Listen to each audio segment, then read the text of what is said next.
So what we did when we looked at this development is we looked at undeveloped property on the south, on the west, and we decided to add some connectivity to it. We couldn't do anything with the cemetery to the north.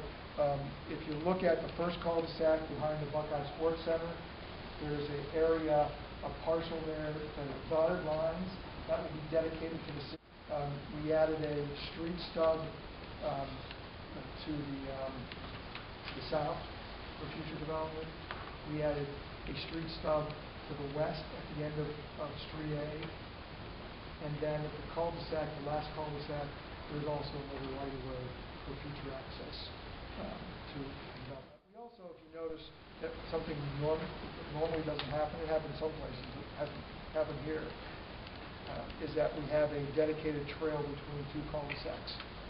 And even though cars can't connect to each cul-de-sac, pedestrians can. And so if you're walking on one cul-de-sac, you'll walk to the next cul-de-sac, so you don't have to go around to the main street, you have to walk around. So that also helps with pedestrian connectivity. Walkway, and since this kind of has a walkway into the new, we don't have any other problems. Which walkway are you? You know, the walkway that we had problems with Woodhaven and all, cutting through the two houses. Just want to be sure we don't have that again. Yeah, you mean on Adams Run, yeah. Well, the problem with that walkway was it wasn't a dedicated, this is going to be a dedicated right, this will be dedicated, so it'll, yeah. The other one for emergency, yeah, and the only walkway is between both cul-de-sacs. We'll make sure we either put it on a separate block for walkway or we dedicate it somehow. That's a good point. I know it was just very ugly and all with that, and hopefully we don't have to go through that. Right, and we're at the preliminary. We get to the final phase 1 subdivision. We'll make sure all that wording is put in there, legal wording to protect that walkway.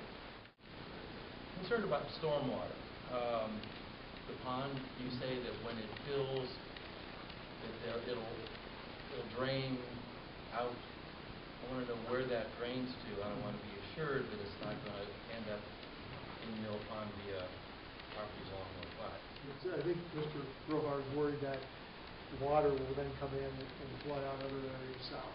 Okay.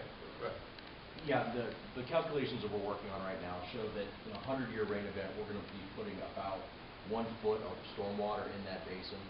So it's, over this large of an area, it's a very small increase in height.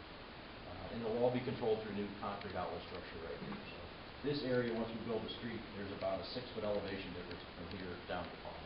So there's really no chance of any water ever overtopping it coming from the south. It'll all be. This project is some 2 miles north of Mill Pond, and it is over half a mile north of Steele's Corners, in fact, and none of the water north of Steele's Corners goes south of Steele's Corners. It actually goes east, and then it goes behind the structural property. It is not in that basin. It's not in that basin.